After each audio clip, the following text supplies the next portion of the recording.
You are a liar. You have elevated falsehoods.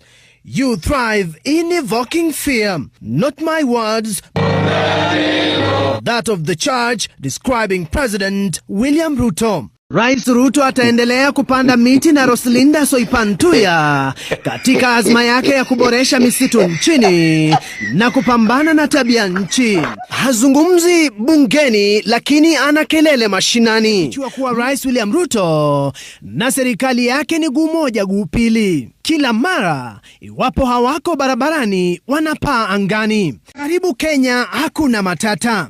Lakini wafanyikazi uwanjani JKIA wanasema kuna matata hapa. Rais William Ruto amerejelea na ahadi kochokocho. Margaret Nyakango hatimaye amekohoa tangu mwezi Julai baada ya mwaka wa kifedha kuanza.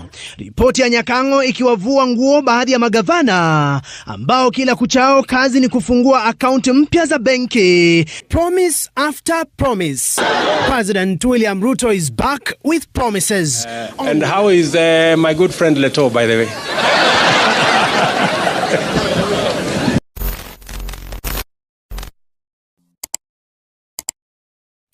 Hello guys, welcome back to my channel, and of course this is Cleanflix. So today we wanna look at Stephen Leto. Stephen Leto hatimaye umefikiwa. This Stephen Leto, this is one of the most trending, the most viral journalist that we have in Kenya. Listening to Stephen Leto is always fun. Watu wanaendaga kuwatch news juu ya Stephen Leto. And this man is known for facing our president direct to the face and revealing the truth about the government. Check it out. You are a liar. You have elevated falsehoods. You thrive in evoking fear. Not my words, that of the charge describing President William Ruto. Stephen Leto, the fear is already gone. Stephen Leto, you are a liar. You thrive in evoking fear. Those are not my words. You are a liar. You have elevated falsehoods. You thrive in evoking fear. Not my words, that of the charge describing President William Ruto. Stephen Leto, aki umesema imekutoka. Rais Ruto ataendelea kupanda miti na Roslinda Soipantuya katika azma yake ya kuboresha misitu nchini na kupambana na tabia nchi. Hii ni iwapo bunge litamuidhinisha Soipantuya. Mimi nilisimama hapa nikawaambia hiyo barabara contractor tulikuwa na yeye alikuwa mzembe. Promise after promise. President William Ruto is back with promises. Only last week when he visited Nakuru County, President Ruto promised a return of the Kazi Mtaani, a flagship project of his predecessor Uhuru Kenyatta. Ya msimamizi wa bajeti Daktari Margaret Nyakango imefichua kuwa Rais William Ruto na serikali yake ni guu moja guu pili. Kila mara iwapo hawako barabarani wanapaa angani. Journalist wote wangekuanga very interesting hivi kama Stephen Leto. Our Kenya news ingekuanga kama Netflix. Tungekuwa tunaenda tu kuwatch news juu ya fun. Umse punchlines zake ni moto moto. Msanii hatari sana, very talented journalist by the way. Lakini mimi nashuku Stephen Leto lazima walishare dem na prezo. Juu jamaa beef yenye wanakuanga nayo na president. Like sijui ni beef ama ni kujuana, lakini mpaka prezo mwenyewe anamtambua. Where are my good friends from Citizen?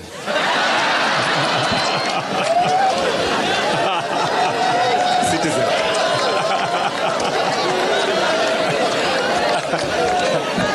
No, it was... My name is Brenda Wanga from Citizen TV. And how is my good friend Leto, by the way?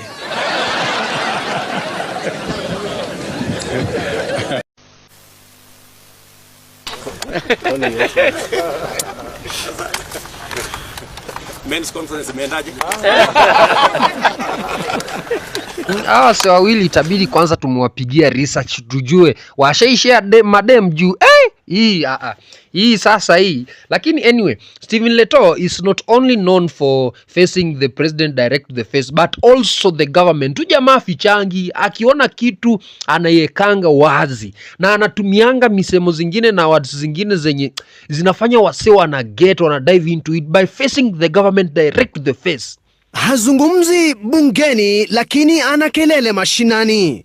Mbunge wa Kapseret Oscar Sudi, mbunge wa Makadara George Ladwa ni miongoni mwa wabunge ambao ripoti ya Mzalendo imewavua nguo hadharani. Mwakilishi wa kike wa kaunti ya Kitui Irene Kasalu pia hana la kusema bungeni, huku mbunge wa Bahati Irene Njoki akiorodheshwa kustarehe bungeni. Mbunge wa Kuria Magharibi Mathias Robi naye pia hasemi kitu bungeni. Msimamizi wa bajeti Margaret Nyakango hatimaye amekohoa tangu mwezi Julai baada ya mwaka wa kifedha kuanza. Ripoti ya Nyakango ikiwavua nguo baadhi ya magavana ambao kila kuchao kazi ni kufungua akaunti mpya za benki na hivyo kuendeleza utepetevu. Yuko wapi kinara wa Azimio Raila Odinga? Nani amemuona Odinga leo? Ni maswali ambayo sasa yanazidi kuchipuka, huku wafuasi wake wakipata kiwewe cha Odinga yuko wapi, kwani hakufika kwenye maandamano. Mara ya mwisho Odinga kuonekana mbele ya umma ni siku ya Jumatano wiki iliyopita baada ya maandamano ambapo zaidi ya watu 10 walipoteza maisha yao. Stephen Letoo amesema afadhali avutwe kazi, lakini afadhali aseme imtoki. By the way, Stephen Letoo amekuwa kwa hii game from kitambo tu, lakini sasa alianza kujulikana na ameanza kutrend vibaya sana wakati wa finance bill, wakati watu walikuwa na protest kuhusu finance bill. GND alikuwa anakava hiyo protest, alikuwa among the first and the leading journalist ku air hiyo ni kwa TV. Bad boys,